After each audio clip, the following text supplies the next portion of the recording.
بنی اسرائیل میں گناہ گار شخص تھا۔ جو اس کے گناہوں اور نافرمانیوں کا سلسلہ بڑھتا جاتا، اللہ عز و جل اس پر اپنا رزق اور احسان بھی بڑھاتا جاتا۔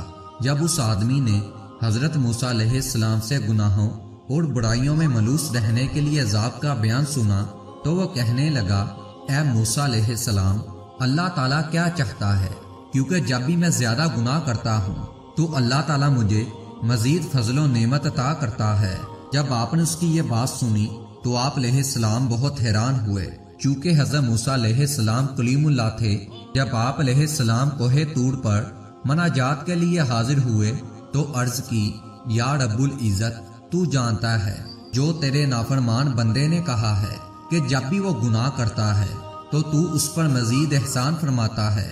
تو اللہ عز و جل نے فرمایا، اے موسیٰ، میں اس کو عذاب دیتا ہوں لیکن وہ نہیں جانتا۔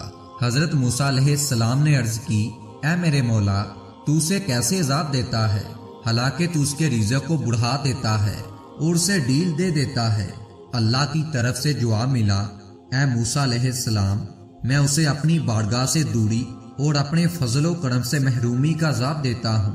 میں اسے اپنی طاعت سے غافل کر دیتا ہوں، اپنے حضور مناجات کی لذت سے سلائے رکھتا ہوں اور سحری میں اپنے تاب اور اپنے دل نواز خطاب کی لذت سے محروم کر دیتا ہوں۔ میرے عزت و جلال کی قسم، میں اسے ضرور اپنا دردناک عذاب چکھاؤں گا اور اپنی نام و کرام کی زیادتی سے محروم کر دوں گا۔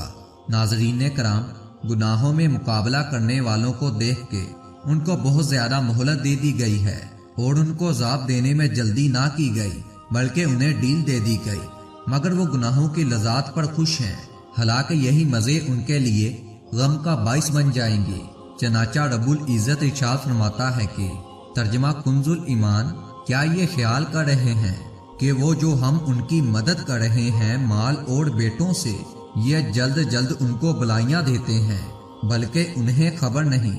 اللہ تعالیٰ نے ان کی سامان زینت سے مزین روگردانی کو واضح کر دیا اور اس کی مثال یوں بیان فرمائی۔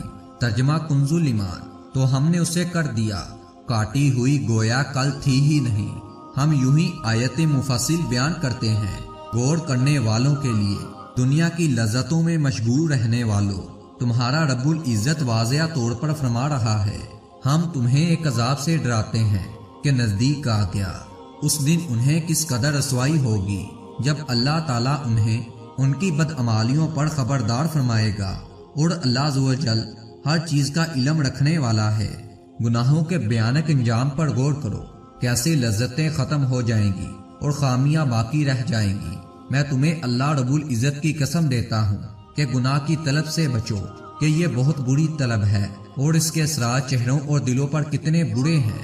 سبحان اللہ، وہ بندہ کتنا خوش وقت ہے جس نے اپنے دل کو صاف ستھرا کر لیا، اپنے نامہ اعمال کو گناہوں سے پاک کر لیا اور اپنے ظاہر و باطن کو اللہ تعالیٰ کے لیے خاص کر لیا۔